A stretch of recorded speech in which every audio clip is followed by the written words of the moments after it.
Bro, welcome. Thank you. Luke Mooney, welcome. The James Hampton Show. The James Hampton Show, but man, welcome here. Welcome to the Primal Productions studio as well, bro. We're going to have a great conversation today, which I'm very excited about. Good to be here, bro. And man, we've had many good conversations before, so, why not just sit down and digress? We're obviously going to discuss what we'll get into in a sec, but glad to have you here, man. Yeah. First off, glad to have you here, bro. We've had a few good conversations. Why not record it and put it on the internet? Exactly, bro. Yeah. And we're going to talk about one man in particular, but yeah, bro. I was trying to think back. Like, how do we actually know each other? Through Instagram, I guess, was it? I think it's through Instagram. I think the first time I seen you was when Kieran was posting on the Soul Food page. Ah, yeah. And you were doing the cycle to shout out Kieran, man. Shout out. When you were doing the cycle to Croatia, and I think when did you do that? October or so? October last year, or September last year. Yeah, and that was because I was doing October. I was doing the 4 marathons in October. So I was on the same buzz as you. And I was like, I can get behind this, a little endurance. I love that, bro. And that's probably why we connect. You always connect to like-minded people or people with similar values. Like, you're pushing yourself. Obviously, doing the cycle was somewhat of a push, but it was a push all well and good. But it was like, I admire that about you. Somewhat of a push. You cycle to Croatia. We were only talking about it yesterday. I know, bro. On our own, cycling through the Alps and all. Like, yeah, it's pretty cool. It's pretty cool, bro. But the first 3 days were tough. And then after that, it was like... It was almost like your fitness is built up by actually just going through 3 hard days. That there was never really a hard part after that. There was a few hills in maybe Italy or something which were difficult. It's crazy how quickly you can acclimatise to that's just your situation. It's like, that's it, man. Okay, we're 3 days in. We're just cycling for the next couple of days. That's it. Yeah. Your brain just goes, well, there's no other option. Really, that's the thing, bro. It's mad. And that's important to do in life, bro. Give yourself no other options sometimes. Yeah. Because then you're forced to achieve whatever you're meant to do. Yeah, you have to do it. Like, but it's even with the marathons as well. People were like, "Oh, there was 5 weeks in October, and 4 marathons. I had a week off," and I was just like, everyone's saying, "Oh, you won't be able to do that. Like, are you gonna do you think you're gonna do it?" And all I was just like, obviously, if you can do one, you can take a week off and do another one. That's I wasn't doing them for time. It's not like I was going for a sub 3 marathon each time. Yeah. I was just like, get the marathon done. So I wanted to do sub 4. And in my head, I'd already made the decision to do it. So it wasn't like I could pull out. Yeah. Where someone else would be like, oh, that's a bit mad, that's a bit much, whatever. That's not healthy. I'm like, I don't really care. And what did you at the time, did you announce it? Did you put on Instagram that you're running 4 marathons in the month? I think you did, in the July, I think. Good man. Because I'd come up with the idea. I'd done a marathon by myself in May in Amsterdam just to see if I could do it. Because I only started running January that year. Yeah. Right? So I was a bit of a fat boy. Couldn't run a 5K. You weren't a fat boy, were you? I was 84 kilos. I'm 72 now. You were 84 kg? 84 kilos, 5'9". You on the seat wheels, bro. What are you doing? I was full of shite, man. I was just... I had gone to Curacao in the Caribbean for like 2.5 weeks before, and I was just eating breakfast, lunch, dinner, and then another dinner. We were just scranning. Yeah. And then Christmas and all came around. You're out drinking, you're out binge eating, everything. And then I went for a run. I think it was like 28th of December or something. And I went to do a 5K. I'd been in the gym and stuff, but nothing consistently. Played football my whole life, so I was always fit. And then I was like, got real into the gym when I was 17, 18, put on a lot of size. I was really strong. Yeah. And then that kind of fizzled out when I moved over to Amsterdam. And then I was like, I'll go for a little 5K just to keep me ticking over. Did a 5K. I think it took me like 30 minutes or something, and I had to stop and all, and I was out of breath. It was like I was just fat, like I was just fat and unfit. It's no wonder. And I was like, I've never really experienced this before. And from then I was like, right, I need to do something about this. And I'd obviously read David Goggins, like every young man should have. Yeah. And I was like, I could just get into running. And what I liked about running was it's very measurable and repeatable. Yeah. And it's all on you. Whereas like a team sport, we were saying you might win because one of your lads put in a sick challenge. But with running, it's like, if I train well, I'll be able to perform well, and I'm able to measure everything along the way. So I'm able to see what works, So that's what I was just like, fuck it, I'll start running, see how it goes, see if I can get half decent at it. And turns out, 1.5 years later, you're hooked on it, bro. Pretty good, yeah. You're hooked on it. See, I'm hooked on it, but it is just the fact that I can measure everything as well. Like, people think that I love running. Like, I genuinely don't love running. I was surprised when you told me that I love it because it's difficult and it's a good challenge, and I'm able to push myself, and I know where I'm at, and I'm able to kind of, like, even the sub 90 half marathon, I was like, that's a doable goal, but it's going to be tough. But I'm not one of these people that goes out for a run and just is in la la land and enjoys it. I hate running. Like, anyone who does that and loves it is mental to me. Yeah. I'm just like, how do you love going out? And of course, you do you have enjoy your the nice pursuit runs. of something difficult though? Exactly. That's the thing. And when you're able to measure it, as I've said, it's just that makes it a little bit easier. It's like, oh, you can kind of see you're getting better, and you get those little wins. You're like, oh, lovely, I beat my 5K time.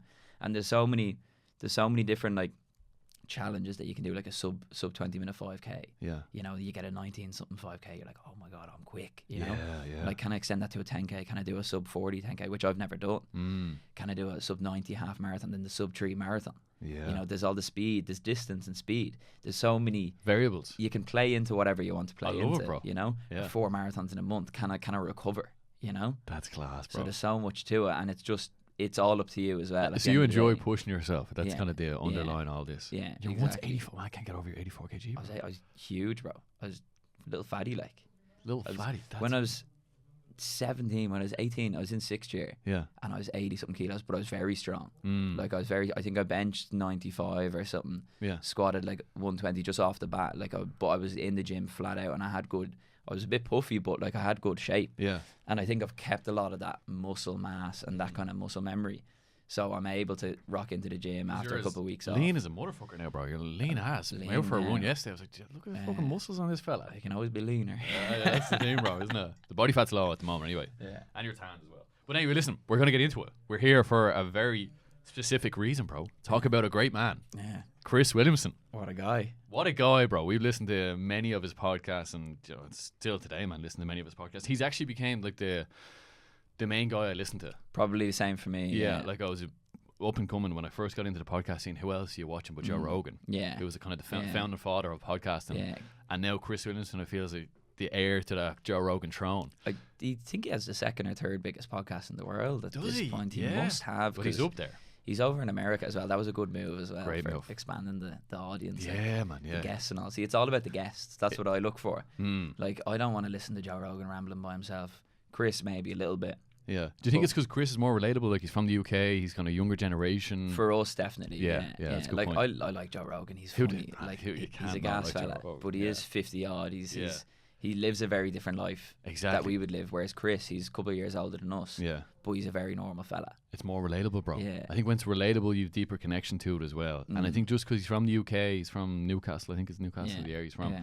It's like, oh, I can relate to that. Yeah. And like, he's a young fella. Like he's slightly older than maybe the two of us, but like, it's just like, yeah, man, I have to say, I'm big fan of him. Yeah. Respect and admire the man. So, what we done anyway to get prepared for this podcast? You picked 5 lessons. I picked 5 lessons from his numerous podcasts that he's done before. He's done hundreds. Man, I think he's up to 820 now. I could be something like that. Yeah. Wrong or right in saying he's crazy number. He does 3 a week, bro. He's getting the reps in, man. He's getting the reps in. So we are going to kick it off, bro. I'm going to let you take the first lesson. And it's actually something you kind of touched on already as you're talking away there in terms of wins in running. Yeah. Do all wins feel the same, Luke? According to James Smith, they do. Yeah, there you go, bro. And James Smith is another fella who his podcast was great when he was over in Australia. Yeah. He was living with a couple of the boys. He had this the Fair Points podcast. And it was just 3 or 4 lads just shooting the shit on the podcast. Bro. It was great.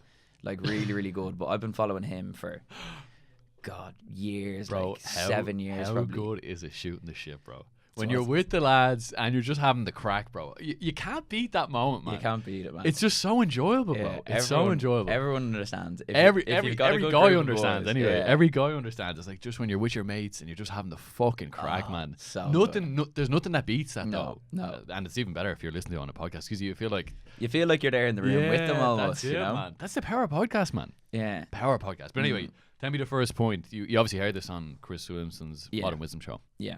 So they've done. I think James has been on a couple of times because he's released a couple of books and kind of. Now they're close friends. They do a new tonic buzz as well. New tonic as well, which is pretty good as well. You've tried it, yeah? I haven't tried it yet. It's just a little bit expensive getting it over here. It's like you have to pay like 40 quid or something for a case of 12. Like, same as a coffee though. Same price of coffee realistically. And it's pretty tasty, pretty good stuff. And you would be a guy that does a bit of kind of deep work, deep focus. Does it help with that? Do you find it did? Could be placebo, obviously, because you get told you're going to be more focused, whatever. But it's good. It's good mix between caffeine and the nootropics as well, and that. But I quite enjoy that.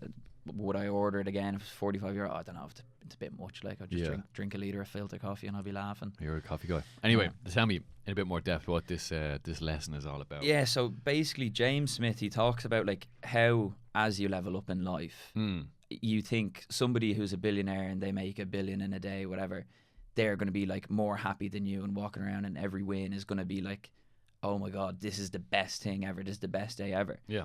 But he makes some good points about that's not really how it works. A win is a win. Your brain doesn't really know how to compute a unbelievable win or just a small win, you know? Like buying your first car, whether it's a brand new whatever, I don't know anything about cars, brand new Mercedes, right? Yeah. Versus a beaten up Volkswagen Golf. Buying your first car is always going to be a big day. It's a massive and you're win, going to bro. remember, because it's not necessarily about the car, it's about the freedom that it gives you. Yeah. It's about that kind of feeling of responsibility and like ownership of a car. You're like, I'm the man, I have a car. It doesn't matter what car it is. It's the emotional feeling attached to it. Yeah, exactly. And he just makes a good point. He says there's no Uber surcharge on dopamine. Yeah. So on Uber, really busy times, the fare could be £20 or whatever, and if it's really busy, it'd be 1.5. You know, so you get the surcharge on it. Yeah. With dopamine, you don't get that. It's not like, okay, yeah, you made $1 million today versus somebody who made it 10 grand today.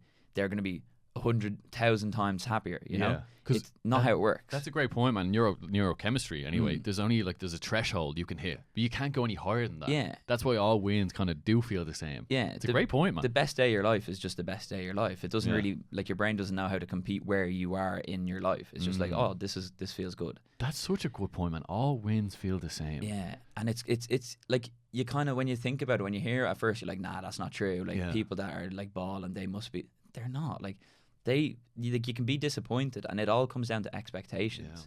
It's how do you expect to feel? Like, you made the point of Johnny Wilkinson there. Yeah. Like, you would think winning a World Cup is probably the best, and it could be the best day of your life. Yeah. But when you're 14 and you win an All Ireland, that could also be the best day of your life. Exactly. Because you don't know how it feels to win a World Cup. It's just as you level up, those wins they don't get better, but you want more wins. Yeah. You know, the win is always, the 10 out of 10 day is always going to be a 10 out of 10 day. Yeah. If that makes sense. No, it makes complete sense, bro. And it's like, I just think it's just a threshold. So you can't get any higher than what you felt before winning. Yeah, exactly. But I think wins are very important, bro. I think just on the actual topic of winning, I think people in general, and even young men like ourselves, we need to accumulate wins in our day. You have to reverse engineer that fact that all wins win the same. Yeah. You know, or all wins feel the same. You have to go, okay, well, if I win something small or win something good, it doesn't matter. My brain's going to be like happy. It's going to give me those happy chemicals. It's going to be like, okay, yeah, you're the man, and then you're on a roll. Yeah, exactly. So even if it's waking up in the morning and getting out of bed straight away and going outside straight away or getting in an ice bath, whatever it is, it doesn't matter. You just have to beat your brain. That's it. You have to win against your brain. There's a constant battle. Because there's always resistance there as well. Yeah. And with the runs and stuff as well, it's like, if you can't run 5K, but you just say, okay, I want to run 2K without stopping, that's a win. That's a massive win. You set your own expectation of what the win is. Exactly. And what I like about what you do, man, in a very generous sense from following you on Instagram, like, you're up early, you're getting the sun exposure. So obviously listen to the podcast to do with Huberman, and then you're in the sea, bro. You're having your coffee. You're just creating wins in your life. And that's how you become a winner. You need to find wins, because what do winners do, bro? Winners win. Winners win, bro. Winners win. And 100%. But it is just building up those wins. And like James Smith, he talks about in the podcast about, say you want to lose 10 kilos. Yeah. Right? Yeah, you're going to feel happy when you lose 10 kilos. But you're not giving yourself the chance to win 10 times if you say, I want to lose 1 kilo. So if you want to lose 1 kilo, that's a lot easier and a lot more attainable than losing 10. Yeah, microdose the goals. Exactly, microdose the wins. Microdose the wins as well, because you're going to be happy and you're going to get on a roll then. And whereas if you go, okay, I haven't lost 10 kilos, I haven't lost 10 kilos, I haven't lost 10 kilos. Yeah, you're going to feel like a loser. Well, I'm down 3. I'm down 3 times 1. That's amazing. Yeah. Instead of being a loser, you're going to be a winner in your own head. That's where it comes down. Perception's a great thing as well, bro. You could look at, like you just gave 2 examples there. You could go, oh fuck, I've only lost 3. I'm trying to lose 10. Yeah. Or you could be like, I've lost 3 already. This is a success on the journey to losing 10. Yeah. It's like, just what is your perception of things? Yeah. Perception plays a massive part in that. But 100%. that's a great point. Is there anything else to add to that, or no?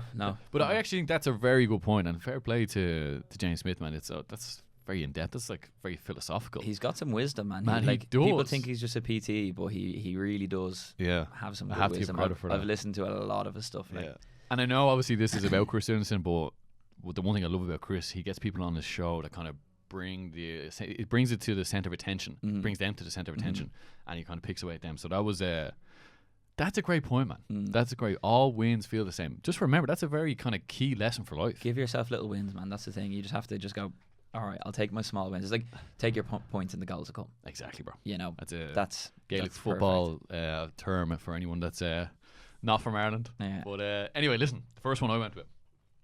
Chris Williamson is very famous for saying this because I'd never heard this before. But the region beta paradox. So this kind of blew my mind. And I think it applies to everyone in life, where you kind of get complacently comfort in the life that we live, right? So anyway, the example that he gives is, say you're going to work, right? If you were to go 1 mile, you would walk. But if you go 2 miles, you would drive. So paradoxically, you'd get to work faster if you drove, because obviously the car is much faster than how we walk. And the whole point about this kind of phenomenon is... Oh, where was I going with that? The whole point of this phenomenon is like, you'd be worse. Sometimes you're better off if your situation is worse. And the other example he gives is like, you could be in a relationship, girlfriend, she's blonde, she's a bit overweight, but when you come home, she got dinner cooked, right?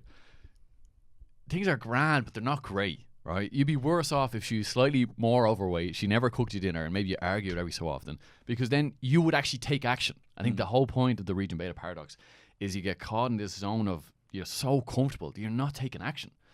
And you're better off sometimes if your situation is just worse off. And for you, Mr. Mooney, has there ever been a stage in your life, bro, where you're kind of like very comfortable in where you were, and when you think back on it now, you'd be better off if your situation was just deplorable, because then you would go on and take action?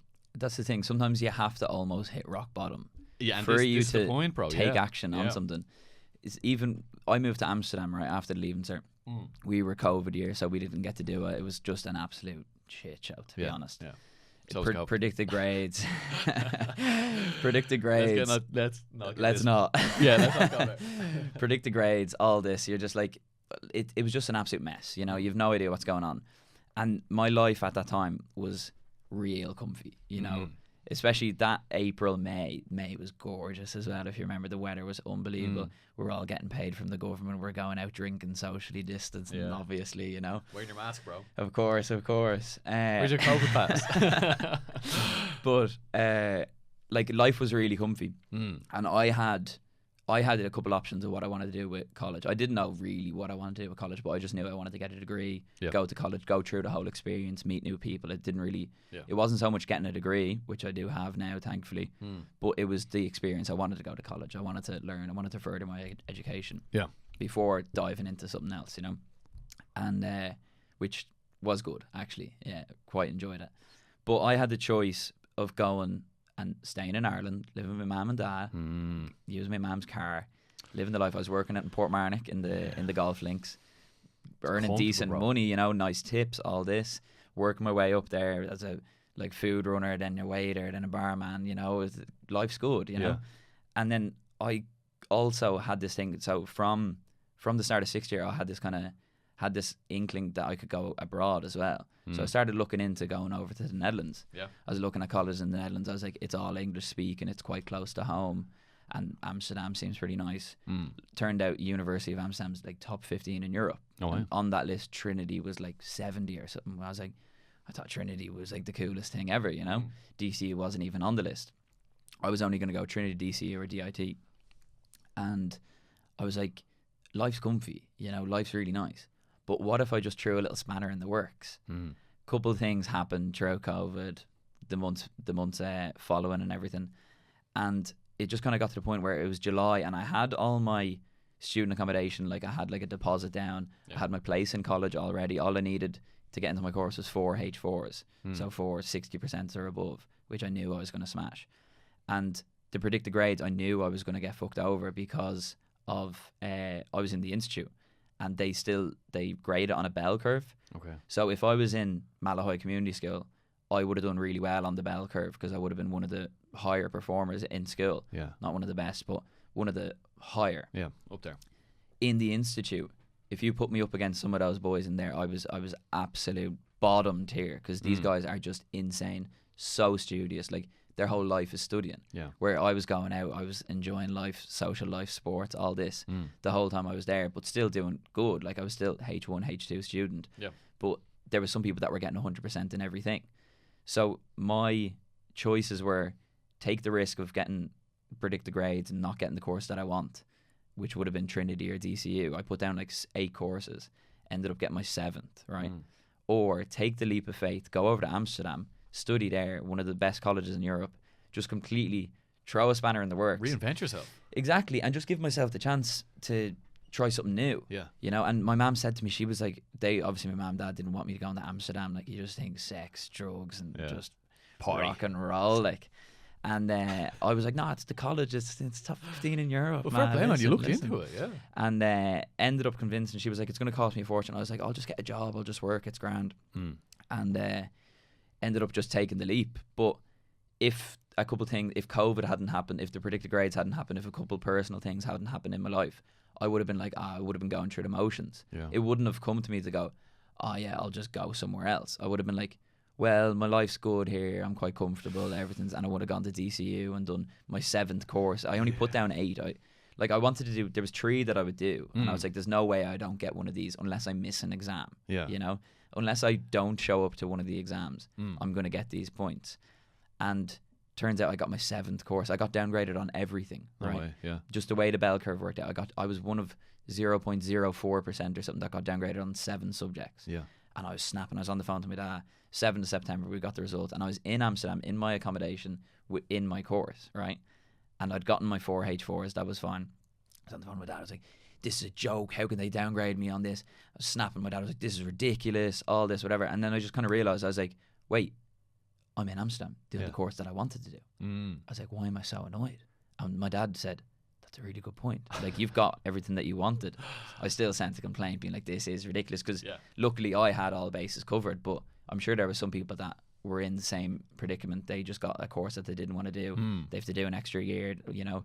Luckily I had everything covered. Yeah, and for you in that situation, like, you're lucky because you kind of like, you're adventurous already. You're looking to push yourself. Yeah. You don't like being comfortable. Like we spoke about, you done fucking 4 marathons in a month, bro. Yeah. So you know how it feels not to live that easy life. Yeah. Because the regret comes later, bro. You have to push the boundaries. Gotta push the boundaries, and like, you know, you're better off if the situation is worse. Because like we said, you just take action. When you hit rock bottom, you're like, where do I go now? Yeah. Sometimes it does take for us to get there, bro. Whether it's in a job, whether it's in a relationship, whether it's, you know, some other area of your life. Your fitness, like even me last year, I was just fat. I couldn't run 5k. Yeah. I was like, that is so. I was embarrassed. I was like, that is so embarrassing. I can't run 5k. Yeah. I was 19 or 30, I was 21. Couldn't run 5k. I was like, that is shocking. Yeah, like that's not me. That's not Luke Mooney. Yeah. You know, growing up fit my whole life, and I can't run 5k. Guys do that, bro. Guys kind of fall, and I've definitely at the beginning of my 20s, bro, I fell out of shape. Just eating poorly. Had a girlfriend, just wasn't as active. You know what I mean? Just. It's easy to do, man. It's a lot of guys fall into that trap, bro. A lot of guys fall into that trap. But I think, you know, having awareness of it, if you're aware, just like stay in shape, you know, be around guys that are going somewhere. It's very, very important. But yeah, man, that region beta paradox. You're better off if your situation is worse. It's better for you in the long run because you're more likely to take action. And then there's I actually quoted. So obviously this is a lesson I've got from Chris Williamson, but a quote to add to this is something he's very famous for. Actually, I think I've seen it on After School as well. Is like. This comes back to the region beta if you don't take action. Because with the region beta, you're forced to take action because your situation is so bad. Well, you hope it's so bad because, yeah. Anyway, look, hell is a place where the person you are meets the person you could have been. And if you stay in that zone of comfortable complacency, such as the region beta, you'll get to, man, I think there's some stage in life where you look back and go, fuck, it's too late to change now. I could have been something. You know? I could have done it, man. Yeah. I could have done it. This is why you just need to be aware of your situation and like be willing to take action when the time is right. I see a lot of people, bro. I even see in a relationship sense 2 people being together. I'm like, I don't know if there's a lot of love here. No. You're together 8 years, or you could be together 10 years, or even Sunk cost fallacy. You know that one? Yeah, James Smith always talks about That's that. a great one, bro. Great. I put so much time into it. Yeah. I put so much money into it. Do you love your girlfriend? No, but I've been with her like 6 years. Like, it's grand. It's like, what way of looking at things that's is not that? how it's meant to be at all. Yeah, Not how it's meant to be. But listen, we're going to move on from that's obviously the region beta, which I Big fan of. What is the second point that you had, bro? The second point we have is second lesson. the Zeigarnik effect. Oh, you like this one, yeah. Which you're familiar with. And I actually came across this originally from James Smith's book, How to Be Confident. Oh, really? Yeah, it's all linked here. Yeah, it's all linked here, bro. Linked. But, tell us what it is. Yeah, I remember because once I heard this, I was just like, oh my God, I've experienced this myself. Everyone's experienced, bro. And it was the example that he gives is when a waiter comes over to the table and you're at a nice restaurant and he comes over and he puts his hands behind the back and there's 4 of you guys and he goes, what can I do for you guys? Yeah. You know? And you're thinking, where is this fella's notepad? You know, there's no way he's going to remember this. You throw in everything's going well. And he's just there, sweet, yeah, sure thing. And I've been him as well. I've been the waiter where you're like, and it's your job. You just remember, you know the menu, you just know how everything works. Exactly. And they did a study on waiters in particular, and waiters are really good, and waitresses, of course, are really good at remembering tables that are still open. So if you order 3-course meal, dessert, drinks, and everything, they can list it off. And if there's any changes, it's like, fish and chips, but they want mashed potato instead of the chips, or whatever it is. They're going to go, oh yeah, table 14, this, la la la. They'll know with the chefs, they're able to just rattle it off because you're just in the zone. You're in that flow, Yeah. But once the table's closed, so once the bill is paid, once the loop is filled, once the loop is finished, you just forget it. You might be able to recall it a little bit and, oh yeah, he had this, but not as quickly as you would. And it's fascinating because if somebody does walk out on a bill, for example, that will just eat you up for a week. You could have a meeting with your boss the next week and be like, oh, so what happened? And you'll remember everything. You'll be like, yeah, this couple came in and he was wearing a blue cap and she was this, blonde, tall, all this, and they ordered this. You know exactly the order. And then what happened? You turned your back and they walked out and then they were gone. You went looking. But it's having that open loop. It just eats you alive. It does, bro. It's not conclusive, and this is what kind of Netflix shows and not so much movies, but definitely Netflix shows. Why they keep you hooked is because at the end of the episode, they haven't finished the story. Yeah. So you're like, I need to watch the next one to find out what happens. Yeah. Because the loop hasn't been filled. That's the whole point of the Zeigarnik effect, should I say, is like these open loops, they play in our mind, man. And I have to say, bro, it's so frustrating from a personal standpoint as well. When you haven't finished something or you haven't done something, you're like, fuck, I still have to do that. Yeah. You know what I mean? So it plays in your mind until you've ticked off on the to-do list that it's already done. Then it's like, it's put to one side. It's closed. It's finished. It's gone. You need it. And Netflix in particular, like they're masters at it. Like it's masters, especially with something like, it was like an 8-part series. And between the 30 minutes episode, 40 minutes, it seems like such a low investment. I'll just stay for another one. I'll stay for another one. And you get that little 5-second or 10-second count, and you can see the bar loading. They get you hooked, bro. And you're just like, oh, I wonder what happens in the next episode. Yeah. I wonder what happens. And it's just, they know. Like they're the ones with billions, and they're the ones that are able to research. But that's why you're watching it for so much longer, because you don't know what happens. You're 8 episodes in. You're like, lovely, I'm happy I finished it. But you're after spending 6 hours watching Netflix. You don't come across as a Netflix type of guy, bro. Now and then. No. I can't remember the last time I watched a series on Netflix. I watched when I was younger. I watched Prison Break. Yeah, Prison Break's great. Loved that. Didn't get into like Breaking Bad or anything else. Prison Break, Peaky Blinders didn't really like. But Prison Break, I remember I watched it twice in like 2 years. It was like 88 episodes. I just loved it. But a lot of open loops in there. Yeah, Netflix is with a pretty girl or something maybe. But sitting in the gaff watching Netflix. A good movie, don't get me wrong, but like a series, and people are always like, oh, you should watch this series. I'm like, how much time is that going to take, man? Yeah, it's like, am I going to learn anything? It sounds a bit stupid. It sounds a bit like, oh yeah, but it's like, is it going to be actually good? Is it worth your while? Sports series or something about the World Cup or something. Yeah. Don't really care. The rugby, like, bro, I got to be running. Yeah, I'm maybe out here running, bro. Got 20k tomorrow. What are you talking about? Anything else with that one? Yeah. So the way advertising do a really good job of it. Yeah. And then one thing that I kind of thought about as well with the open loop is in a relationship, right? Ooh. If one person ends the relationship, right? So say me and you are together for years, and then I break up with you off the bat. Broke up with me? Yeah. Sorry, too tall.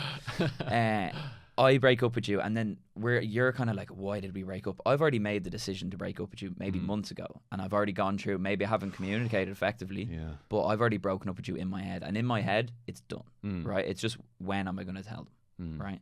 But for you, you're like, this comes out of the blue, what's going on, why did you break up with me? And I could explain, I could give you a reason. I'd be like, oh yeah, you're too tall and la la la, whatever it is. but you're not. No, there's something deeper. There's something deeper. There's still that open loop, and that's why when couples break up, the person who gets broken up with is generally the one who wants closure. Yes. Right? Unless something drastic happens. So if you get cheated on, then you're like, all right, I'm done. Yeah, it's done. But the person who gets broken up with is generally the one that's like, why? Like, can we not work this out? It's still kind of open for them, but it could be closed completely for the person that they're breaking up. An absolute brilliant example, man. Yeah, it's fascinating. And then until you get that closure, it's like, I'm not good enough. It's me. It's whatever. You come up with 100 reasons, and then you're like, okay. Eventually, when you do get the closure, maybe there is a real reason. You know, maybe there is a real reason. And once you find that, you go, okay, sweet, I'm free, and you don't have to think about it so much. Yeah. And you can go, well, that relationship's over. It's done. There's no. That's why they say people need closure, like you just mentioned there as well. I mean, you need closure in situations like that, because if you don't, that's a Zeigarnik effect's playing around your brain, bro. Exactly. We don't like it, man. We don't like it. It's a natural thing. We hate it. Yeah, I just think humans always need a conclusion. It's like, it's for anything in life, bro. If a pet goes missing, you want to find out what happens always. Yeah. You know, I think we love a ending of a story, because everything's based on stories. It's like that English fella that went missing in Tenerife or whatever island it was. I was betting to that, and I don't care about the news. I don't care, but I just wanted to see what happened, because there's so many different possibilities, so many rumors. You know, I don't know what happened, but. It's still something like Jay Slater's name. Otherwise, I wouldn't remember his name. Yeah. You know, if I had that, I'd be like, oh yeah, that guy, whatever. Jay Slater. The whole story was fascinating. I don't know what happened. That's the thing, man. People go missing, and like you said, it's not conclusive. Yeah. Can we have closure in this situation? For the families and stuff, you know, you want to at least find a body, maybe. Then you know, okay, they're dead. You know, what happened? Are they still alive? That's the thing. Because that's all you can think about, bro. Yeah. That's all you can think about. Yeah. You need closure. I love that effect, man. I love how, you know, all these effects are like real life. Yeah. And they just put a name on them. It's cool. It's very cool. Yeah. Very cool. Chris is great at putting names on things. Yeah. Memifying everything. He just has a way of finding this thing and putting two and two together and then coming up with the most ridiculous word ever for it. It's gas. Yeah, he's brilliant, bro. He's one of a kind, Mr. Chris Williamson. Tell me, anything else to add to this Zeigarnik? I think you've polished it brilliantly, bro. That's everything. Look. Oh, and then the only thing I was thinking is, how can you reverse engineer this, right? So if now you have the knowledge that your brain hates open loops. Yeah. And if you want to get something done, so you want to get a blog post done, right?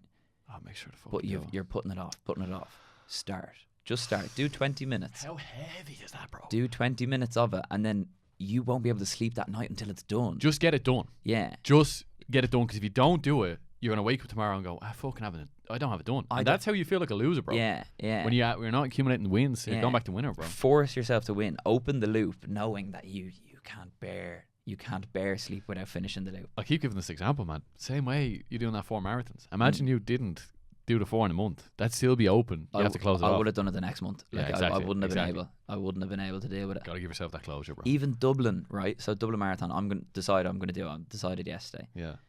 I finished the marathon, but I didn't finish it in the style I would have liked. I was on pace for a nice 3:15 marathon. It was the last one of the month. Yeah. I was buzzing for it.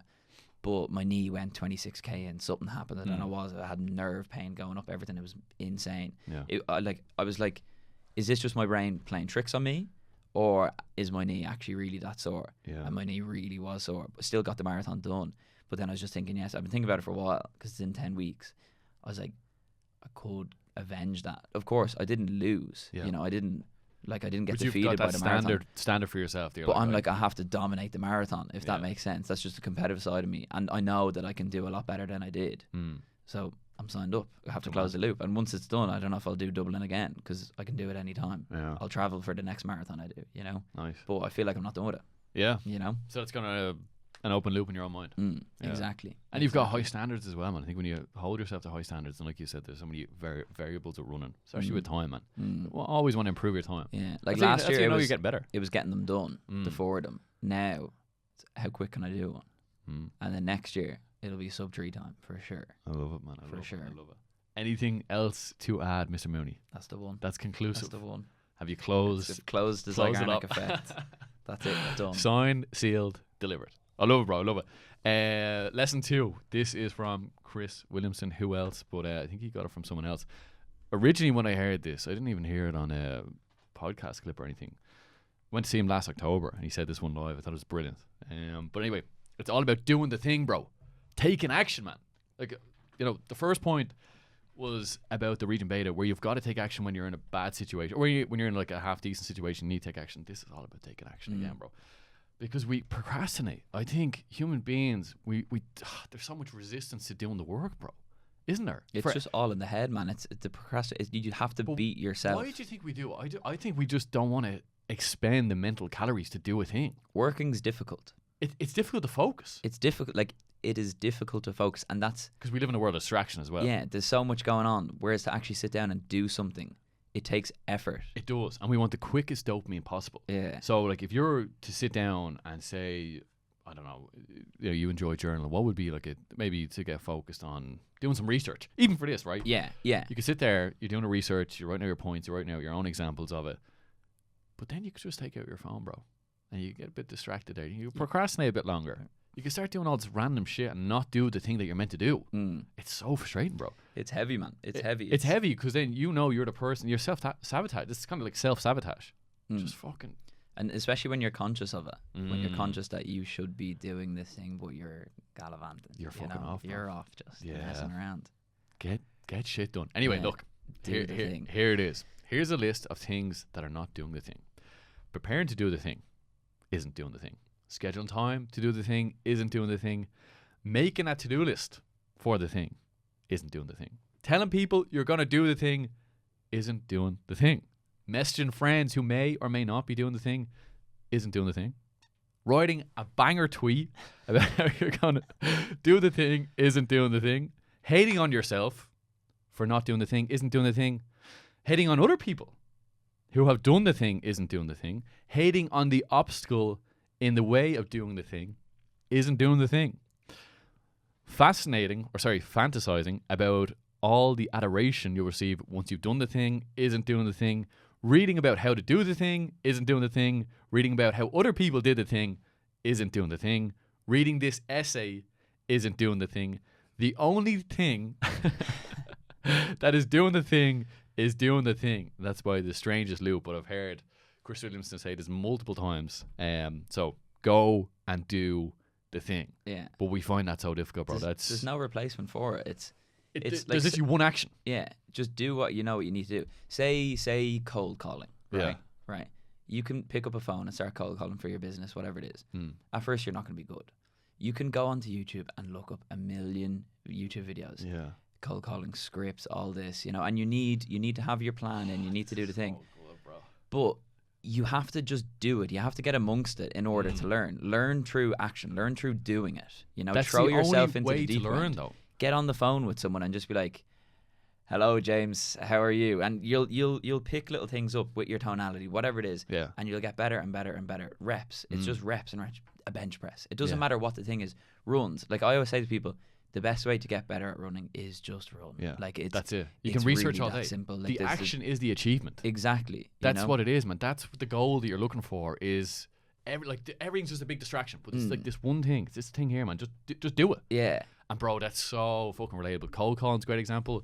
There's so many things. Cold approaching women, yeah, like in a general. Yeah. You can watch all the YouTube videos. Yeah. You can look all these guys talking about game. You can go up and just say, "Hey, what's up?" Yeah. You know what I mean? That's all you need. It's that simple, and it's just breaking that kind of barrier in your own breaking the head. inertia. Yeah, breaking the inertia, Yeah. bro. You're sitting still. Put yourself into action. Pick up that phone. Approach the girl. Yeah. Do the thing. You'll get better. You'll get better. But that's the only way of learning is through experience. It's not like, oh, what did someone else do, or what has this person done?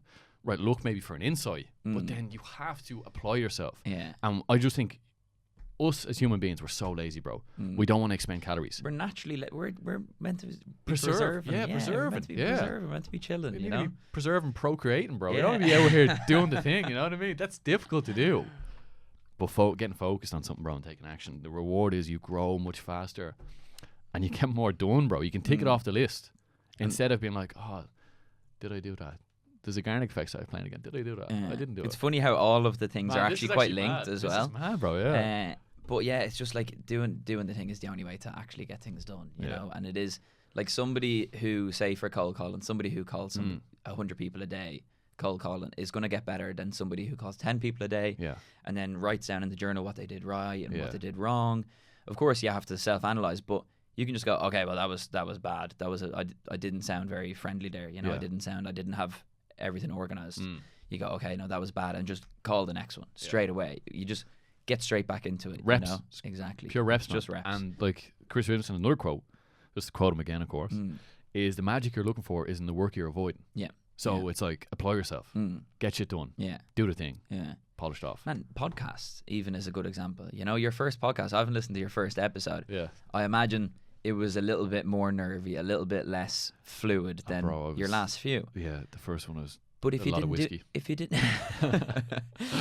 didn't do the first one, then you wouldn't be here. Yeah, you know, you have to just, if you want to get better at podcasting, just you need more proof, podcasts. bro. You need proof for do yourself. More. Yeah, you have to do more. You got to do more. Do the thing. Do the thing, bro. That's do the easy. fucking thing. It's easy. Give us 2 seconds, bro. Want to top one a bit of coffee? Of course, brother. What? Explain to the people what type of coffee this is. Give them your This insight. is Just check something here. just a filter coffee, to be honest.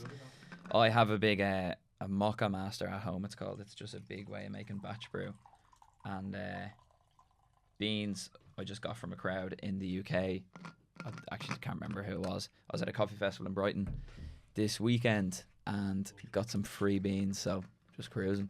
Where are they from? Do you know where they're from? No, they're from Colombia, I think. Colombiano. But, these are actually espresso beans, and I've used them as a filter. Bro, like not just the conversation, the coffee too. Well, the coffee and the conversation. Coffee helps.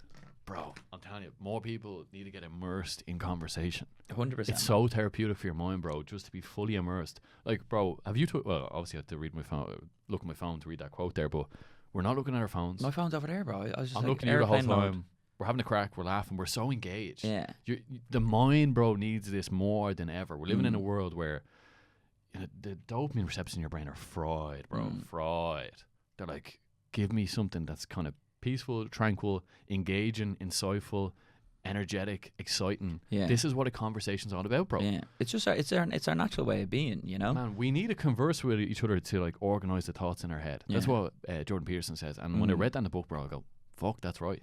Talk to people that you get on with, talk to people you don't get on with, talk to your family member, talk to everyone. Yeah. You have to just talk to everyone. But something lights you up inside, bro, when we can, like, anyone can converse back and forth, man. There's something special about it, bro. Yeah. When you can just talk about anything, it's just great. But as well, this actually quite leads into the next point as love well. Love it. Teeing them up, bro. We said at the start as well, we're like time with the boys is just so essential, and like luckily I'm in a really good position where I've got some really good friends. You know, like really, like my boys, we're very tight knit. Yeah, love it. And then outside of my mates group, I've got other people that I would just sit and talk to all day. You know those people, you don't need to see them very often, but when you do, it's like you're never left. You know? There's some people I could spend every day with as well. Like one of the lads in Amsterdam, we were together almost every day for 3 months. Class. And then when I didn't see him for 3 days, we had a Christmas thing. I had a Christmas thing with our big friend group. All the girls are there. I hadn't seen them in like a couple of weeks. And then when he walked in, I was like, Costa, what's up? We were just like, what the fuck? Where you been? La, la, la. I had like so many new stories for him. Yeah. You know, but it was just because you can get on with people so well and just spend every day with them. And some people you can't spend every day with. But having those conversations with your boys and with your girls, whoever it is, for the girls it's the girls, for the boys, your dad, whoever it is. But being able to have that long conversation doesn't have to be about anything particular, but just bouncing ideas off each other. Oh, I read this somewhere, or I saw this on a podcast, or whatever it is. Being able to do that, it's a skill, and it's a lost skill. You know, a lot of people are just stuck texting. I hate texting, man. I just hate texting. Call me. Like if you need me, just call me. Voice note. No, you're not a voice note guy. No, voice note. Voice note's the most selfish thing you can do. Oh, I like that. By far, yeah. Right? So if you send me a minute-long voice message, that means you're not bothered to just type out whatever you're going to say. And you're a pretty punctual guy. You're not going to be, what was I saying? And just making all these noises, you know. You're going to say, hey, I need this, la, la, la. Yeah. You'll get it done pretty quick. But some people, they'll ramble, and they won't tell you what they want from the voice message. Yeah. So you send me a voice message to make your life easier, and it takes me a minute of my time to listen to it, to listen to your absolute garbage. You've told me absolutely nothing. Could have been a 3-line text. You know? Fair enough. That's a good point, man. If it's not direct to the point. The only excuse is if you're in the car. Then I'm like, okay, fair enough. That's or if you're out, if it's a good story that you need to tell, then for sure. I've got something for WhatsApp, man. I've been thinking about this a while.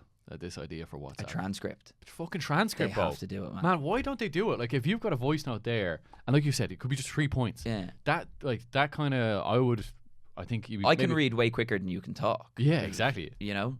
Yeah, man, it just makes more sense if they've got like, and maybe even they're bullet pointed. AI is here, so why not just get There's other apps that do it. There's loads of apps that do it. Like WhatsApp's just build it into their system automatically. Yeah, this is a great idea, man. Yeah, full of great ideas. Definitely, but no, not a voice message guy, especially for business. Hey, like different stuff. Anything business related, like no, just send me a text. Yeah. Just tell me what you want. Yeah, exactly. I don't have time to listen. Like it's not good. Time's precious, bro. Time's precious. Let's say we're on to lesson number 3. Yep.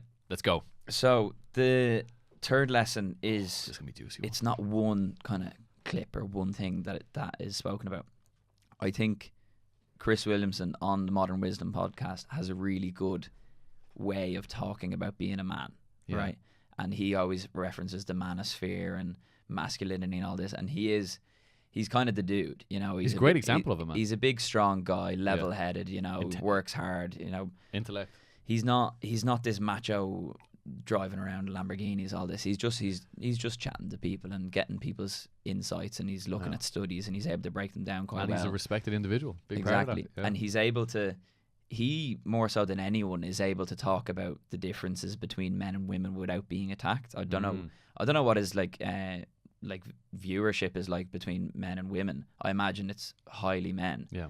But I haven't seen anything where it's like, oh, that's a sweeping statement or that's sexist or whatever. I think he just found a little pocket where everyone's like, oh, that's fair enough. Yeah. That study did this. He does a good job of like just being rational, that nobody can be like, that's ridiculous, you know? He's brilliant at doing that. And the guest he has on, man, he's very good at constructing his point, but also he's writing a book. Yeah, is he? Yeah. Yeah, he's writing a book about kind of sexual dynamics. Yeah. So that's the next big thing. It's one of the most fascinating things ever. Even like evolutionary psychology. That's brilliant. Dating psychology, everything, you know, the difference. And half his podcasts are, this is why women cheat versus men cheat. And this is man talk, who I'm going to talk about now, Connor Beaton. Chris has a really good way of leaning into his masculine side without causing any controversy, which I think is very important, and I think most people should be doing. And I think he's a standing figure nowadays for masculinity, because like, man, we need examples. Men need other examples of great men to become great men. Yeah.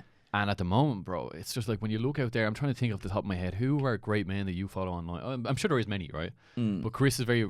Chris is definitely one. Patrick Bet-David does a really good job. Patrick Bet-David. He's cool. Joe Rogan James Smith. Joe Rogan, family guy. Family guy. Gotta give him credit. He's a bit of a messer, don't get me wrong, but that's just the way he is. But someone like James Smith just had a kid. Yeah. You know, he's just working away, living his life, lives in Australia, has a kid, very just respectful guy. Yeah. He'll shoot the shit. He'll go attack people a little bit on social media, but that's work. That's all. He's business. but like they're good role models for men. And we need those. Men need them massively. Man. A lot of people don't have a good dad. They don't have good brothers, you know, that they can look up to. You need that male figure in your life, bro. You do. Otherwise, it's not going to go well. Yeah, you can get quite lost, man. I think I actually listened to this podcast yesterday because I hadn't came across you, man. Connor Beaton. Connor Beaton is his name, yeah. Brilliant podcast, man. Brilliant podcast. And just the insights were amazing, but they talked about kind of male role models and how young men need them. Yeah, you do need it. Because young men will test boundaries, and you need someone to kind of just grab you by the scruff of the neck and say, that's out of line. Yeah. Or, you know, just someone that's like physically strong, that's competent, that... has got his finances in order, that has a good family. Like, these are things that we admire. But classically masculine. Classically masculine, yeah. And like, not from that kind of bravado, macho element, which has its place as well, don't get me wrong. But it's like, this is a male that I admire and that I respect. Yeah, 100%. 100%. Hit us with your point. So Connor Beaton, one of the most important things, and any lad listen to that podcast, it's with Connor Beaton. I don't know. I think he did too. I think it was the first one. The original one, yeah. The first one was the one that I listened to. But he has this thing where he talks about the one rule of men being very similar to the one rule of Fight Club. You don't talk about being a man, right? And it's like guys are almost encouraged or almost told that they have to kind of bottle up and man up and lace up their boots, dig their heels in and just get on with it, you know? Yeah. And Connor Beaton does a good job of I think he's a men's coach. He is a men's coach. Chris is a very good job of kind of breaking those boundaries as well. Yeah. But I think it's so important that guys do have an outlet that they can go talk to people, you know, whether it's your friend group, whether it's your parents, whether it's whoever. Someone to confide in, man. Someone that, you're confidant. You're confidant. Know? You need that because we all have our own problems. We all have stuff going on. And if you don't have anywhere to relay that and just let it go, it's just going to build up and build up and build up. And then that's when bad shit happens. Do you find it hard or easy to open up to others?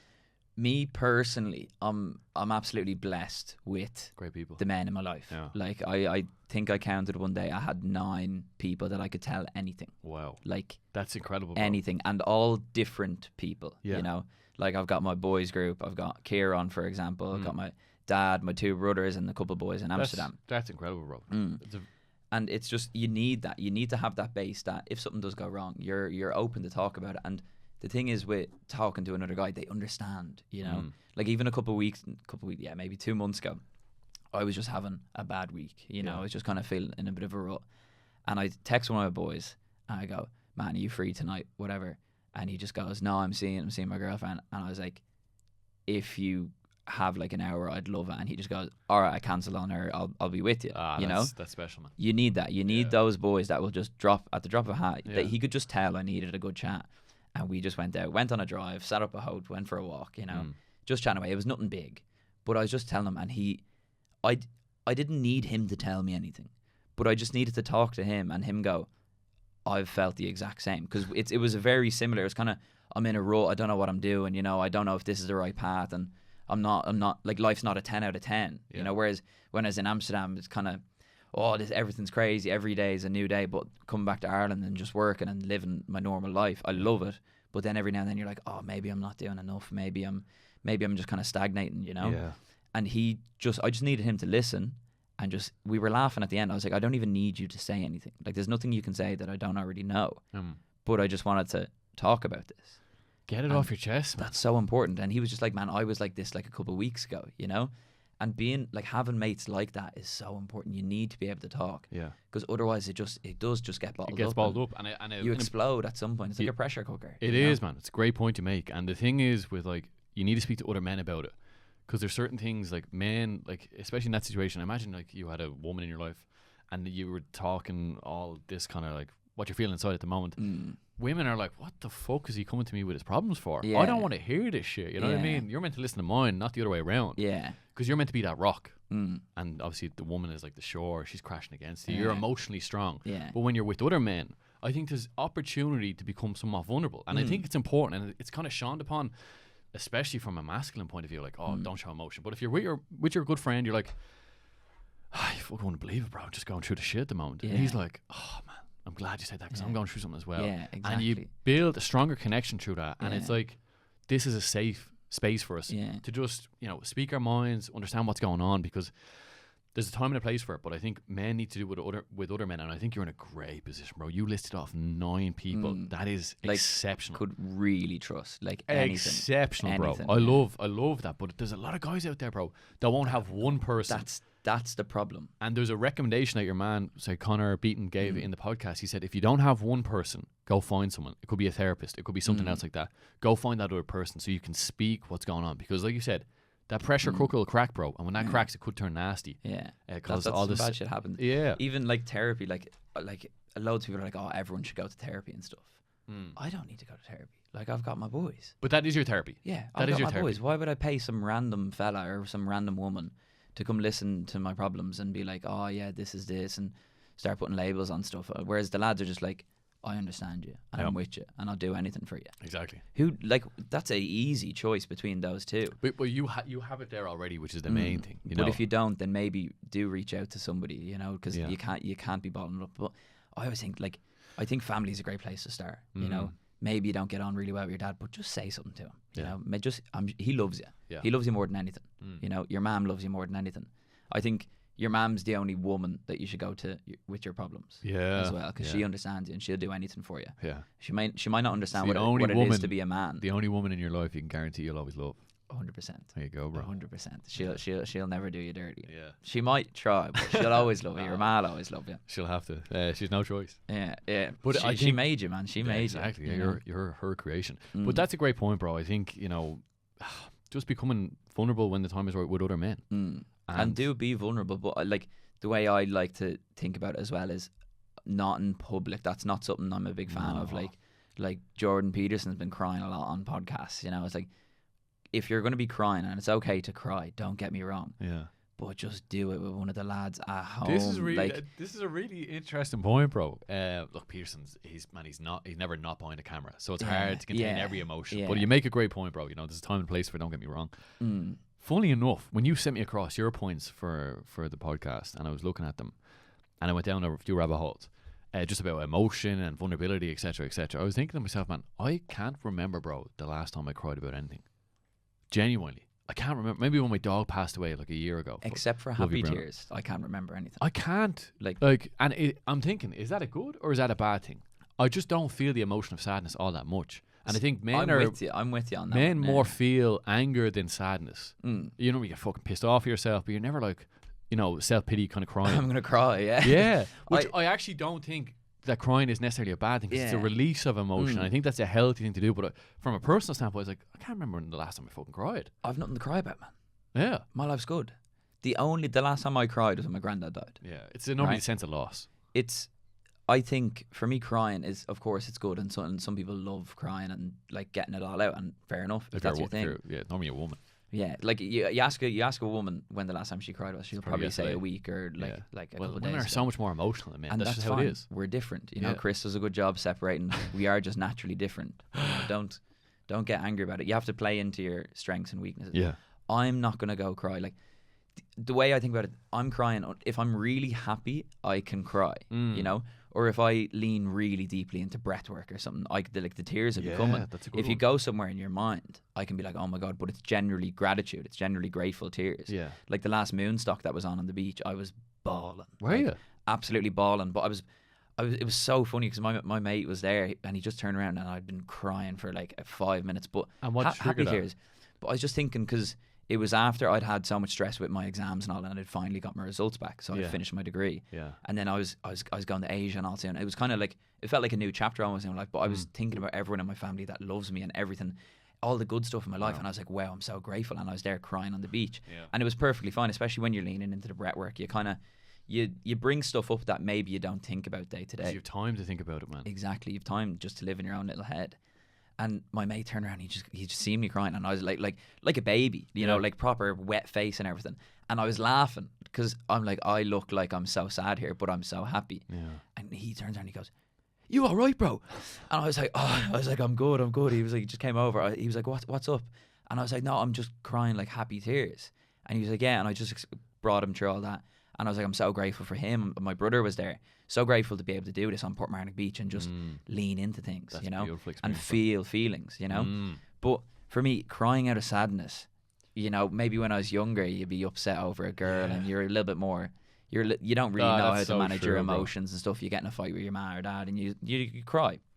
But for me now, if I was crying and somebody hadn't died, I think people dying is the saddest thing ever, you know. Just the fact you're never going to see them again. That's the way I think about it. Like, they're gone, hopefully gone to a better place, you know. Yeah.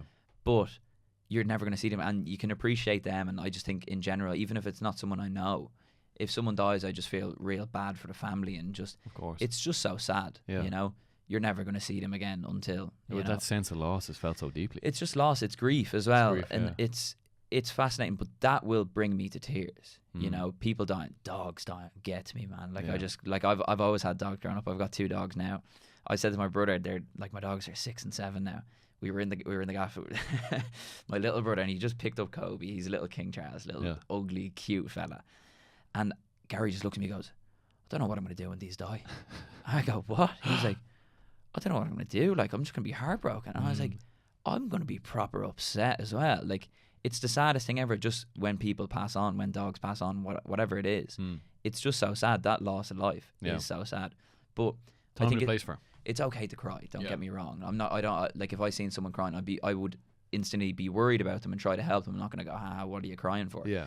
But if you ever see a video of me crying on the internet, just somebody needs to come and rescue me. There's something really wrong, you know. Like, I've lost the plot. Hold back the tears, bro. Yeah, I've lost the plot. Yeah, but it's a good point, and I think there's time and place for it. Like, maybe around your friends, if you're like something terrible is going on in your life, fair enough. Yeah. But if you're around your missus or around a woman, you're crying, they're like, fuck, they don't know what to do. Generally, because you're meant to be that kind of, you know, emotionally secure, emotionally controlled fella, and you're like all crying. What's going on here? Yeah, and it does vary as well. Like, even one girl I was dating for a while in Amsterdam, after we'd finished dating, we kind of had like we met up again and had a little run. Like, do you ever like run it back and just kind of go, oh, this was good, or I really like it, and you kind of just like try help each other for maybe your next relationship, because it's all love at the end of the day. Yeah.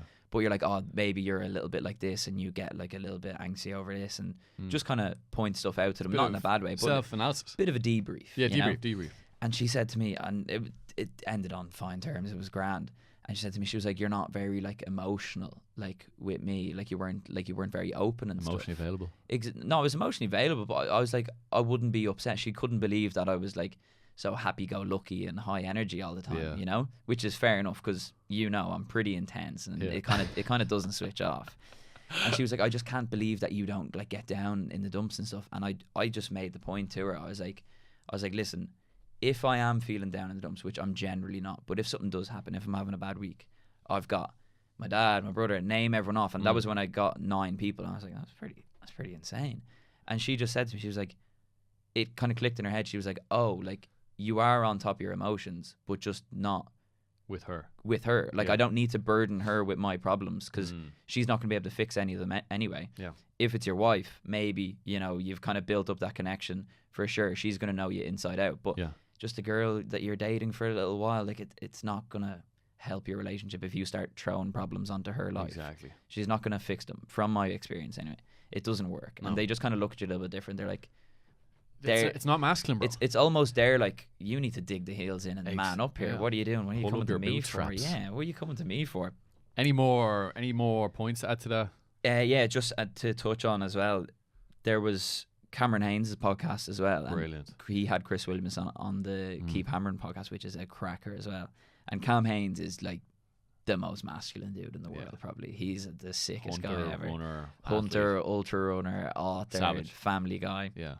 And he spoke briefly about the difference between men and women, and how men want respect and women want love. And he brought up the point, I think Chris brought up the point, that male depression gets treated like female depression. Yeah, I've heard this before. Whereas it's men are made to feel loved and cared about when they really just want a bit of purpose and empowerment. They want to feel capable. They want to go, I'm the man. I'm on a mission here. Yeah. You know, you want a mission. You need a purpose. You need a vision. You said it yesterday. You need a vision. If you're going to do anything, you need something to aim for. Yeah. Whereas, of course, we all love a little bit of love. You know, it's nice knowing that you're cared for. But men don't need it in that quantity. You don't need a therapist to say you're loved and like affirmations and stuff. You need something to do. Like men feel good when they're busy, when they're active, when they have a purpose, when they're striving towards something.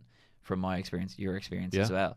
Some people maybe not, but that's a huge difference as well between men and women, which is perfectly fine. But women, they'll want to talk about their problems and they'll want to kind of figure it out through conversation. You know, men need a path to pursue. Yeah, and it's the doing mode. We spend too much time in our heads where we need to get into our body and get going. Yeah. Sometimes, like, I think, was it Chris that came up with this thing?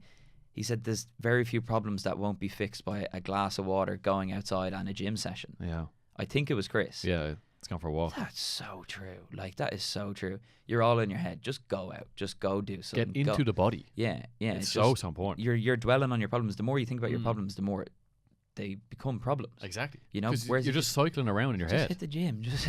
It's not like repress all your feelings. Like, no, go hit the gym. You'll figure something out there. That's you the know. thing. Take the headphones off. You'll figure, like, let your brain work while your body's active. That's a great way of going about things. But Cameron Haynes, he's the dude as well. Yeah. But he has a great way of like talking about the difference between men and women, and it's just it's not even men and women. It's masculine versus feminine kind of traits and roles. See, energies, bro. Yeah. And you have to be able to lean into both. But the more you lean into your masculine side as a man, the better you're going to feel. Yeah. And for women as well, I think women need to lean into their feminine side as well, because that's what men are attracted to. Yeah, it's polarity. It's just opposites, and they work together, and you form this beautiful union. And you're like, oh my god, this works. It's great talking about this masculine energy and the feminine energy as well, man. I think it's really important because, like, growing up, bro, at 23, you're 23 now, aren't you? Yeah. 24 next month. 24 next year. Next year. Off a couple of months there. But point being is just like understanding this at a young age. What makes a masculine man? You know, what do you need to do? Like, you know, we've touched on it already, but it's like developing them traits and embodying them. You know, being on your purpose, going on your mission. Yeah. getting into your body, doing the thing, bro. Yeah. Getting after it, you know what I mean? It's very important because guys sitting around talking the whole time, you're catastrophizing. There's a word, rumination. You're ruminating on the thoughts and you're going around, what the fuck? Yeah. Just go get active. Get active, write a list, what you need to do, start ticking it off. Yeah. You don't tick it off, it's a Zeigarnik effect. Yeah. Close that loop, man. Close that loop, bro. That's a brilliant point, bro. Anything else to add to it? I don't think so, no. I want to briefly touch on this one. Chris Williamson is obviously a man that's given up alcohol. I think many times in life. He gave it up for 1,000 days at one stage. But he has that famous quote, bro. And he says, alcohol is the only drug where if you don't do it, people assume you have a problem. What do you make of this? It goes back to what we were saying at the very start about Chris being relatable because he's from the UK. And the UK culture, Irish culture is very similar. Aussie's the same, which is actually leading exactly into the next point. But the drinking culture in Ireland is insane, right? Bro, it's what we do. No, it's what we do. It's what we do. When you talk to international people, like when I was over in Amsterdam, you talk to people, oh, Irish people, leprechauns and drinking. I'm like, well, leprechauns aren't real, but we drink, you know? Like you go out for a couple of beers, they'd have the little small, the half pints. Yeah, I could slam 20 when I was a student, you know? So 10 pints. And people were like, where is this going? I'm only a small fella as well. They're like, where is this going? It's just, it's what we do. We're trained drinkers in Ireland. From a young age, yeah. From a young, like, when did you start drinking? I was a bit later, but I think it was like 16. No, 16, which is... Even that's young. Like I think we started drinking when I was like 14. Yeah. Like that's so young. Like talk about your brain not being fully developed. But it is just a culture thing, and it's something that you have to just accept. It is the culture, you know. And you go down to the pub, you see all the old lads, and it's great crack. It is so much fun. I love having a few gargles with my dad down the local. Like I love it. I love going out with the lads and just maybe not create memories because you're not remembering it, but it is a good buzz and you're having a good time. But you have to be able to realise you can't drink every day. Yeah. Or every weekend even at that, bro. Even every weekend. You go out Friday, Saturday. And if you're not conscious of it, if it's something you've never thought about, it's just, oh, we go drinking on Friday and Saturday, then it's something you should definitely think about. It's like, why do you drink? Oh, I just feel better getting a buzz with the lads. It brings me down my social anxiety. What are you so anxious about? Like, you go talk to some girls. Go talk to a girl in normal life. Yeah. What are you talking about, you know? And it is just such a culture thing. But people use it for confidence as well. Like just strip away the drinking, man, and people are so just insecure. Be confident, yeah. So self-conscious. The amount of guys that'll go up to a girl in a bar and chat to her and talking the big talk, and then see her next day walking through your head down. Yeah. Check the weather, you know. Being hungover, bro, just that anxiety and depression that comes with it is so severe. So bad. Like that's little mini bouts of depression and anxiety. It could be possibly once a week. Which self-inflicted. Self-inflicted feeds into your, like, man, it feeds into half your week nearly. Like you're not the same person energetically. For me, only recently, I was like, fuck, I'm going to give it up for a year. So I started kind of a month ago. Yeah. And it's never been an issue before. But I'm like, there's more shit I want to achieve. And if I'm drinking once a month, it just brings you back a little bit. Just a little bit, yeah. There's a quote from Chris Williamson. He said, like, the greatest self-development tool that he's ever used is just giving up the alcohol. I'm paraphrasing him there. But it's so true, man. I think you can achieve so much more mentally. You're much sharper. You can focus better. Yeah. And I think it just... from an energetic standpoint, man, and how it affects your health, it just takes away so much. And I think the more I see of guys that drink every weekend, the more infantile they get.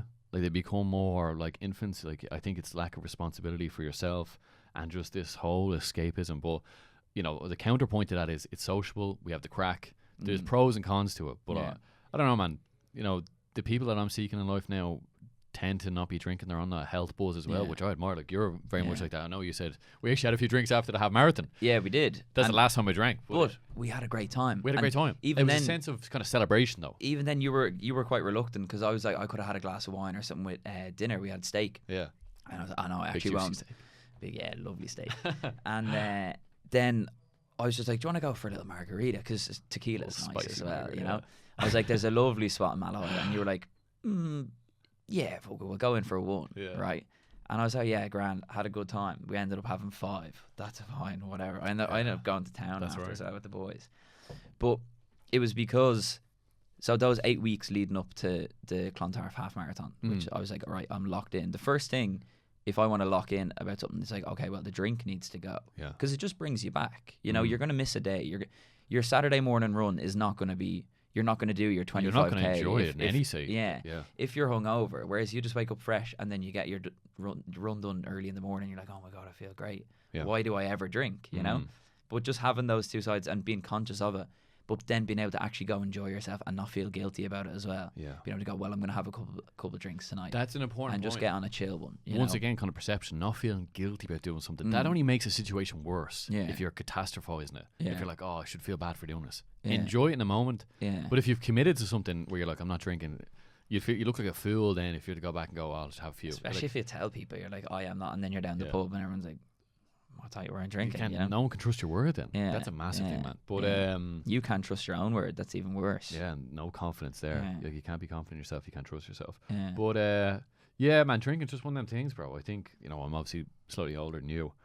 I'm just like, I've had my fun of doing it for a while, but like a year is nothing. It's like a drop in the ocean, bro. It's nothing, it's like if I can do it for, I just want to, just not even just to say I've done it, just to see where I can go in a year by not drinking. And the benefits of it as well. And I like feeling healthy, bro. I love waking up feeling fresh. It's way healthier not to drink. That's a fact. End of story. Healthier. Yeah, end of story. Like, it's toxins that you're putting in your body, and I'm not shitting on. Like, I drink. Yeah. Like, I'm never gonna say I'm never drinking again. When I'm an L lad, I'm sure I'll be down the pub having a few pints. There's no way I won't do that. But now I'm 23. I've been drinking since I was thinking about this only the start of the year. Yeah. I've been drinking since I was 16. Like, that's mad. I've had 7 years of drinking, almost like every second weekend, maybe on average. I'm like, what am I doing? Yeah. I wouldn't do any other drugs that frequently. Yeah. It's like, I wouldn't go smoke weed for 7 years in a row. It's kind of, drink is the one drug that just gets, it's bypassed. It's just allowed. Yeah. It's mad. I think Theo Vaughn said it before. He was like, if drink was a new thing now created, it would be outlawed straight away. Yeah. It's like, okay, well, it makes you really slow. It makes you dumb. It completely inhibits your brain. You can't drive while you're doing it, and you're going to feel really bad the next day. Make terrible decisions. And it's just widely available. Yeah. It's crazy. It is crazy, but don't get me wrong. I'm not shitting on people that enjoy a drink, but just it's something to be conscious of. Great fun. Do a month without it. Like, do a sober October, you know? And you realise, I remember one of the years I was in Amsterdam, I just spent the whole summer drinking. And of course, it's Amsterdam, you're having a bit of crack. And then I did sober October. I was like, I'll just see what this is like. I've been drinking for like 90 days, pretty much straight. And not like going out locked, but you'd have a beer with dinner, or you'd have a glass of wine, whatever. Yeah. And then I was like, a couple of days after, like, I started, I genuinely had alcohol withdrawals. Yeah. Like, I was in work and my hands are like this, just shaking. Tremors. And I was just like, that's shocking. But it was just, I was so used to having alcohol in my system that when I cut off, but after a week, and you start having mad dreams and all, and I got dreams back as well, which I hadn't even noticed had left. I was having cool dreams. It's just the little things like that. You want to be able to dream. You want to be able to sleep at night and process things that happen in the day. There's so much to it. There's a really good book. I think it's called Alcohol Explained. I listened to it on Audible. Great book. Yeah. Great book. Definitely recommend. It just shows you how bad it is. And then at least you're equipped with the knowledge that if you do go for a drink, you're able to just go, okay, well, I'm not going to have 10 pints. I'll go over for 4 or 5 pints, head home, get some sleep, Yeah, alcohol withdrawals are wild, bro. Like, wild. Like, I remember working in like admission units when I was studying psychiatric nursing, and people come in with like delirium tremors. So because you're suppressing, what's that one? It's just a little buzz. Because you're suppressing your sleep so much by drinking, because it just knocks off your REM sleep, you start having dreams as you're awake. So you're dreaming as you're awake, because your brain is so fried of not receiving that REM sleep that it needs, that you're like, start seeing shit, or you start hallucinating. It's very common. Very common. That's mental. And like, it depletes vitamin C and vitamin B are the main two, because you have to get like these injections. But like, alcohol, it's no bueno. Yeah. It really is no bueno. And look, go a month. Yeah. Do a bit of sobriety, see how it goes. Just be conscious of it, because like you see the end result if you're not careful. Yeah. Like, every village has an alcoholic that's in the pub at 10:30 when it opens. It's so sad to see, man. And you pity them. Yeah. You do pity them. It's a crutch. But it's also your choice. And it's a voice. It's your choice to start drinking. It's your choice now as a 20-something-year-old to keep drinking. Yeah. Knowing. I love how aware you are, bro. I fucking love it. It is conscious 23, 24 next year, and this guy's tuned in. Yeah, it is. It's just something to be careful of, definitely. Guaranteed. Let's hit point number 4. You said it kind of feeded in. We were talking about UK, Ireland culture. Oh, yeah. And then there's this thing. So Chris talks about it in his podcast with Jordan Peterson. Yeah. Because he moved to Austin probably a year and a half, 2 years ago now. Yeah. Seems like a cool place. Yeah, down in Austin. Definitely. It's very different culture, obviously. Ireland's this little island. We're all here. The UK is very similar to Ireland. America is this big behemoth of a incredible place. They want everyone to succeed over there. Exactly. And then, so Chris talks about tall poppy syndrome with Jordan Peterson. And for anyone that doesn't know, tall poppy syndrome is, it's basically as poppies are growing, if one or two of them grow above, you want to chop them down to make sure that all the poppies are uniform. Yeah. Same as if you're cutting a hedge, you know, you want your hedge to be nicely shaped. Yeah. So you put it all the right way. And then if a week later one of these things just grow really quick, you'll just chop it down. Yeah. You know, you want the uniformity. In America, they don't really have tall poppy syndrome. It's they build everyone up from a young age. It's when you're a kid, you can be anything you want. You know, the world's your oyster. Get going, everything. In Ireland, it's not like that. It's get a good job and find a wife and buy a house and get a mortgage and just relax, bud. You know, crabs in a bucket. I think that's another term for it as well. They don't want you crabs in a bucket, man. It's crawling out. They'll just pull you back down because, you know, it's a difficult one, bro. People don't want to see you doing well. Yeah. Because they get envious of it, which you know, it's like, I'd be very supportive for anyone, bro. If anyone's trying to do shit, I'm like, fucking go I love it. Let's see it, man. Yeah. Go for it. I'm fucking proud of you. Whereas a lot of people aren't, and it's kind of built into our very culture. Kind of negative connotation around if someone's succeeding, fuck them. Yeah, it's very Irish. It's like, look at that prick. You know what I mean? What's look he at doing? him. Yeah. He loves himself, doesn't he? Yeah, exactly. It's like, oh, he thinks he's great. Yeah, he is great. Like, we let all him go. are. Yeah, fair play to him. We all are. You just have to lean into what you're good at, and then just go outside the norm. It's hard to break that kind of societal norm and just stay in your box. Get a job. Do this. Do that. Do what your man and dad did, you know? Do what you're told. Yeah. Whereas when you get somebody that just goes outside the boundaries, and I love seeing it. I love when somebody starts something new, whatever it is, starts a new business, starts an Instagram page, whatever it's going to be, starts a run club, whatever. Hard yards.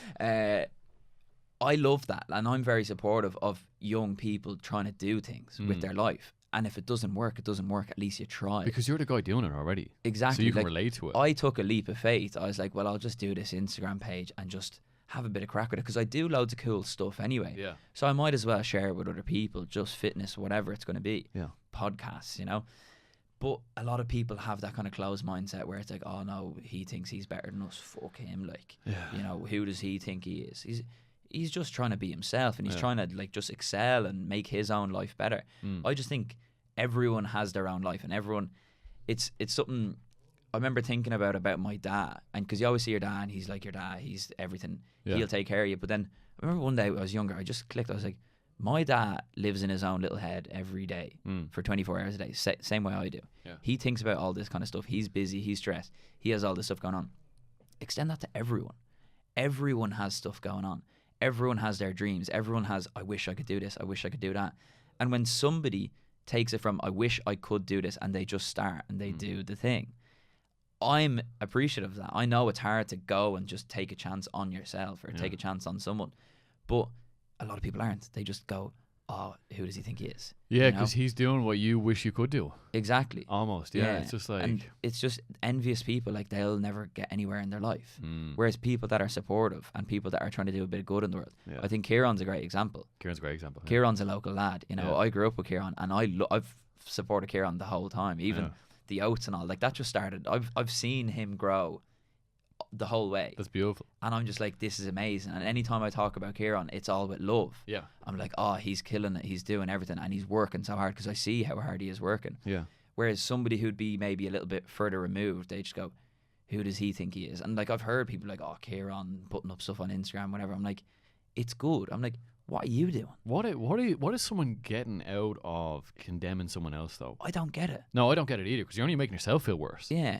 When I see shit like that, it's a reflection of yourself more so than the other person. You're triggered by something that you're not doing. But I often find, man, if you see someone else succeeding, take inspiration. 100%. Because if you keep taking inspiration from other people, one day you'll feel so inspired, you'll become the inspiration for someone else. Yeah. So it's just like, instead of, that's... You just pass it on. Pass it on, perception. But tall poppy, it definitely exists here in the UK. It's huge, man. It's massive. Huge. But I feel like we could be coming around bit by bit, bro, because now it's a talked about thing that like people are aware of. I'd be like, okay, instead of condemning that guy, maybe I applaud him a small bit. Yeah. I admire what he's doing. Yeah. And then they might be like, fuck, I might try something myself. And you have to be conscious of it on both sides. So tall poppy, people are gonna come and shit on you and just be like, oh, you're an idiot, whatever. Expect you can't listen to them. Like it doesn't matter. They're not doing anything with their life.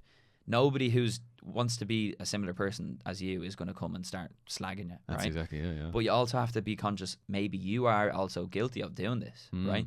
So you might see someone that you just don't like. There could be something about it. They just don't like their mannerisms, don't like what they're interested in, whatever. But if they're putting themselves out there and they're doing something similar to you, you're able to remove your own opinion and go, respect. Well, I don't like that. So say it could be, say somebody's mad into fencing, right? Yeah. I don't give a rat's about fencing. Don't care. You know, it's not, they're dressed up in suits and with swords. It doesn't interest me, you know? But if somebody says, I want to be the best fencer in the world, I'm going to document the whole process, and I could go, this is utterly uninteresting to me, and I'm not going to follow. But I'm not going to go, who do you think you are? What are you on about? Like, this is shite. Nobody cares about fencing, because I'm sure there's loads of people that care about fencing. And you don't have time to be shitting on people either, Exactly. bro. I'm just go, I'm not interested, but I'm so happy for you, and I wish you the best. That's a good attitude. You know, I hope you're all in, and just don't half-ass it, and just keep going. Keep going. Keep going. I'm sure you can be the best fencer, and I believe in you. And when you are, I'm going to be happy for you, and I'm going to shake your hand. Brilliant. You know, I love it, bro. why shit on people That's the when you attitude don't to have have. to? You know? Support people, man.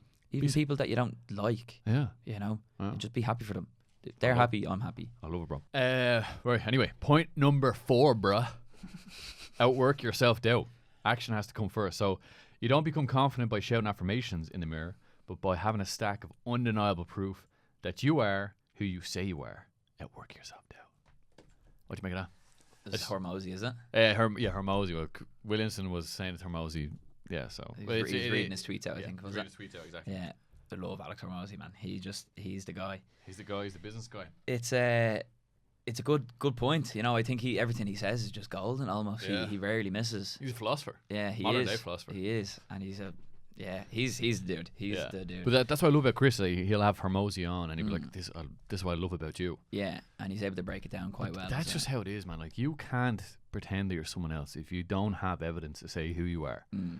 Well, like, for whatever in life, you've got to back up, and that's where confidence comes from, man. Yeah, that's where confidence comes from. True experience of doing something, and then doing it better the next time. Just iterating. How can I do that better? And just knowing that you can do it as well. It's like you have to have self-confidence before you can go around and have a bit of an aura about you. That's exactly. You know, you have to be walking around being like, I am who I say I am. And that whole, I think Hormozi talks about imposter syndrome as well. Yeah, it's like, how can you have imposter syndrome if you're actually the person that you say you are? Yeah, it's just like, go do what you say you do. You know, like for me, it's I run. Yeah, and I'm pretty decent at it now.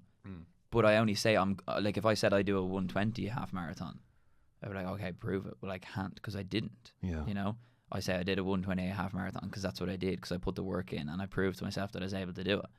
At least I set myself a goal and gave myself a challenge that I knew was going to be difficult, but not out of reach. That's it. Constantly doing that, like reps and reps and reps over time, they add up, and then you have the self-confidence. And that's why I walk around like the way I do. You know, I walk around shoulders back, that's you know, shoulders back, chest out, man. Always nice and proud. But yeah, man, confidence is like repeated actions, and then it's just like you are who you say you are. Because you know them people, bro, that are like, oh, they say this, they say that, they don't follow through with it, they don't do it, and you don't respect them as much. You're like, you said that, but you didn't do it. Exactly. I'm gonna quit drinking, right? And then you see them down the pub. Yeah, and you're like, I didn't say I was gonna quit drinking. I'm happy here. I was like, what are you doing? You know, what are you doing? You're trying to prove something to someone else that you can't even prove to yourself. It's all about actions. Actions speak louder than words. They do indeed, man. It's who you are. I think Kieran, when he puts something up, I'm sorry to mention Kieran all the time. I'm sure he'd be listening. But he puts something up and is like, you can't judge people by what they say, but judge people by what they do. Yeah, you know, and that's the only way to do. That's the only way to operate. That's it. It's you have to, because you see what people say and you hear they talk the talk, and I'm going to do this, I'm going to make this money, I'm going to start this business, whatever it is. But until they actually do it, you don't really respect them. And respect is earned. There's always that baseline respect that you have. Hello, sir. How are you? Shaking people's hands. You're always going to be respectful. But for somebody to actually like gain respect in my brain, they have to show me that they're worthy of my time. They have to show me that they are the person that they say they are. It has to be a bit admirable. We go, oh, geez, that's amazing. Geez, you're really doing it. You're doing the thing, you know? Respect and admire. I think that's what every man wants, to be respected and admired by his fellow peers, by other men as well. Yeah. And you want those people around you. Like, you want people that push you on, because somebody's really good at doing this thing. And you go, wow, that's amazing. He's very strong in this one thing. if I need a hand, instead of me learning how to do it, I can reach out to him. Yeah. And you respect them a lot more. And then building that network of people around you that it's all killers around you, and it's all people that are true to their word. Yeah. That's so important as a man. That's so important for momentum in life, bro. Is like having them people around you that are pushing you to become a better person. Like that's the company you want to call forth, because like if you've got people that are not driving forward in life or have no sense of goal or purpose, you're like, where are we going, lads?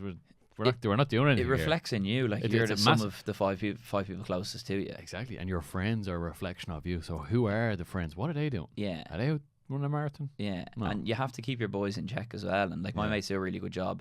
Like always defend your boys in public. Like nobody's allowed to talk shit about my boys, but except for me, and I'll say it to them. You know, and we've all had it. Like in my friend group, we've all called each other out, and maybe somebody's acting the bollocks or somebody's slacking. And we're able to go, lads, it's not an intervention, but almost. You're like, you're not doing this. You said you were going to do this. And it's a bit annoying because you're a reflection of me. Yeah. And if you're going around doing this, talking like this, acting like this, people know you're my friend. So I then look bad as well. Exactly. Maybe that's a bit of ego. I don't want to look bad, but I want people around me to know that me and all my mates are all bang on. And anywhere we go, we're very welcome. Like people enjoy when we come down to the pub. The lads, the usuals. One of the lads calls us. Yeah. The usuals are here. You know, and that's what you want. You want people that go that demand respect. Yeah. You know, almost demand respect, and everyone does have respect for them, and they then in turn have respect for you. It's like I know you through Kieran. I love Kieran. I trust Kieran, and I was like, oh, James must be a cool guy automatically. Like if Kieran has respect for you and saw what you're doing and supporting you, then you must be all right by default. You know, like even Hugh yesterday, I seen him out for a run. I like the fella. I don't know him. I don't know what he does for a living. Don't know anything about him, but I like him because you like him, and I respect you. I know that you have a good judge of character. So how could I go into it and be like, oh, this fella's probably an idiot? I'm sure he's sound, and I'm looking forward to exploring that and learning more about him. You know, and gathering those relationships. It's a good point, man. Setting the standards for not just yourself, for the people around you as well. Yeah. And living up to them standards is very important. Yeah. And that just comes through the actions that you do on a daily basis. 100%. Snoozing the alarm? No, that's not what we do. Do we get in the sea? Yeah, we do. Do we run marathons? Yeah. Do we do weights? Yeah. Do we, listen to read books? Yeah. Are we into personal development? We are. Yeah. And that's what we like. And other people like other things, and you have to find your niche, your little group of people that are similar to you. You know, like it could be video editing. You know, none of my mates like video. I don't like video editing. It's not something I really want to get into. Yeah. But I know Ian's good at it. Yeah. Like if I need something, Ian's there. Yeah, you know. Exactly. You know. It's the who, not the how, bro. Exactly. It's all about your network. It's all about having strong people around. Tell me, point number 5, bro. Point number 5. This is a great one, and I think you love this as well. Yeah. Chris, he had Dr. Robert Glover on. I didn't listen to this podcast, but apparently it's good.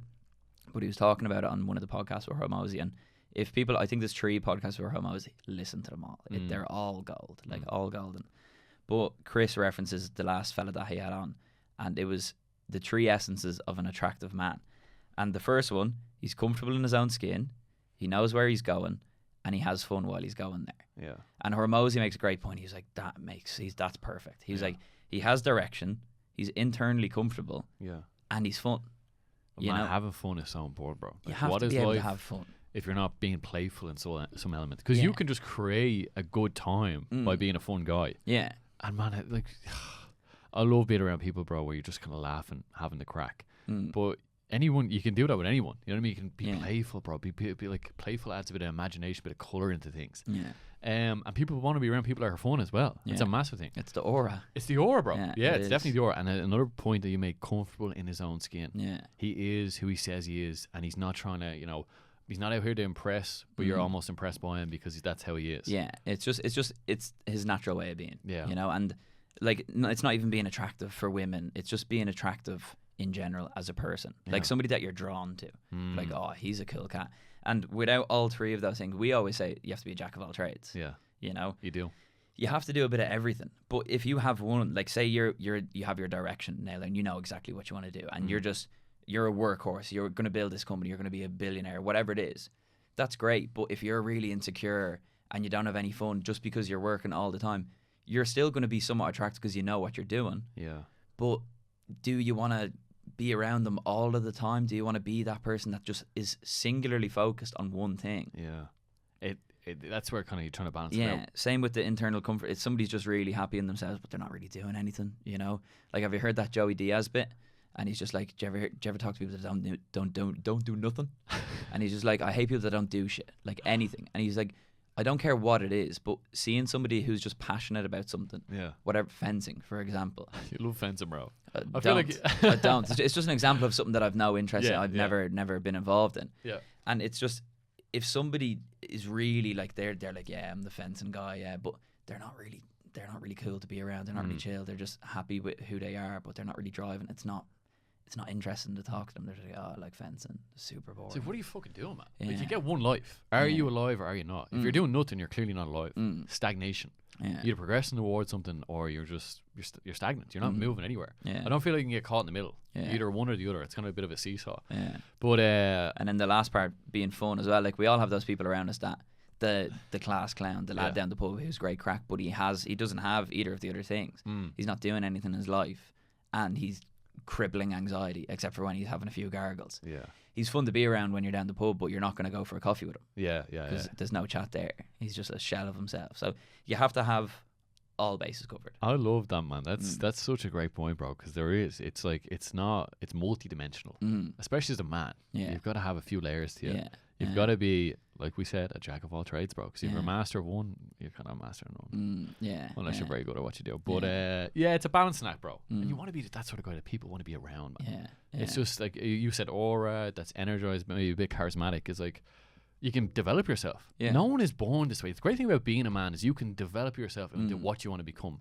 Whatever image you have in your head, whatever characteristics or qualities that you want to possess, you can go out there. You can find a way to cultivate and sculpt yourself to become that human. And sculpt yourself is so important, because as every person, man, women, whatever it is, you are, there's that saying that you are the marble, like you're the piece of marble, but you're also the one sculpting away. Yeah. You know, you get this block and you get this life and you get your own brain. You get what you can't control that. Yeah. But you can chip away and learn new things and offload other things. Yeah.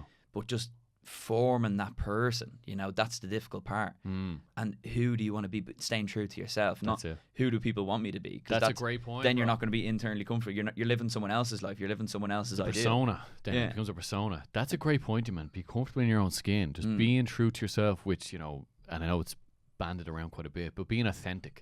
Who are you truly? Because that's what people love you for, man. Is like who you really are. You're not trying to be someone else. And that's why I think we connect very well, man. Because I just see you as you are. I fucking like this guy. You know, he's a cool guy, but he's not trying to be anything. You can't care as well what other people want from you and what other people think. You know, if you only realize how little people think about you anyway, why would you give a fuck at what they think anyway? You know, like just be who you are, and people will love you more for it. That's just how it is. I was listening to Simon Squibb had Luke Belmer on his podcast there the other day, and Luke Belmer was talking about this study. It was like the Spain study, SPANE. It was a big study about like frequencies and vibrational study. Or it was really interesting. I got the gist of it. Yeah, but it's basically like the higher frequencies like love and like peace, gratitude, and everything, and then the lower ones anger and resentment, all this kind of one. But at the very, very top, that made people on the best vibrational frequency was authenticity. Authenticity, yeah. Like, that is so true. Like, you're only ever going to feel your best if you're being true to yourself. Yeah. And whatever that is, it doesn't matter. You don't need to fit in the norm. You can be a topic, you can be a small topic, but if you're happy in yourself, you're going to be vibrating and you're going to give off that good energy, give off that aura. And you know what, man? People feel as well. People have got an intuition. And intuition is your higher sense. People know when you're being authentic. They know when you're being fake, bro. Yeah, then people sniff out lies. That's one of our evolutionary just best things. You can see when someone's lying. You know, and some people better than the others. Some people, I'm a terrible liar. I always say some people are very good at it. The psychopaths is 1% of psychopaths in the world. You have to always beware. You know, you probably met one and didn't even know at one stage, bro. You met loads. Trust me, you've met loads. There's loads of people out there that are just living a fake life, but they will exploit you, and you have to be careful. Gotta be so careful. But you can sniff them out. We have a natural ability to sniff out that bad energy and just intuition, sniff out bro. People. Intuition. You've got a good instinct, as they say. Yeah, 100%. The old second brain. Anything else to add to that? But that was a brilliant point. No, it's very straightforward. It's fascinating, I think. Bro, we're gonna wrap this up with the final one. Mr. Chris Williamson, I heard him say this live on his when he's doing his tour around Dublin and the UK, but he's something from Douglas Murray. He's having a few whiskies himself, he was then. On the stage? Not on the stage, no, this is from the story. A few bourbons of some sort. Choose your regrets in life, which I think is a brilliant point, because like you can't do everything, but you got to do something, and you've got to be very kind of conscious of understanding what regret would I rather live with. And like even the feeling of regret, man, jeez, that just weighs a heavy ton. But like there's only so many things you can do in life, so you're gonna have to pick a lane. Make sure you pick the right lane. Like you become aware of it and choose wisely. But choose your regrets in life. Yeah, it's fascinating because there's infinite things you can do. Yeah, there's infinite paths that you can go down, and you quite literally get to choose. It's your choice. You've one life. You get to choose everything you do. Yeah. So just choose the right one for you. It doesn't have to be the right one for your man and dad. You know, maybe they want you to go to medical school, but you don't. You want to be a lawyer. You want to do something else. Just do what, like, you're going to regret it if not. And there's that whole deathbed regret. It's that you regret the things you didn't do rather than things you did.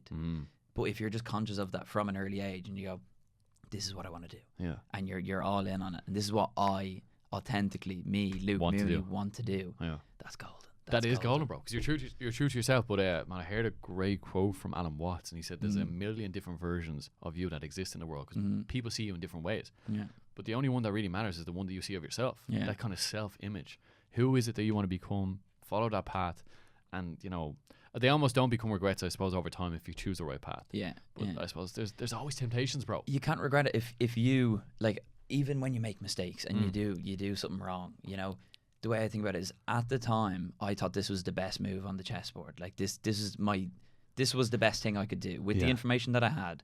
How could I regret doing it, even if it went terribly wrong? But at the time, I thought this was the best thing to do. Yeah.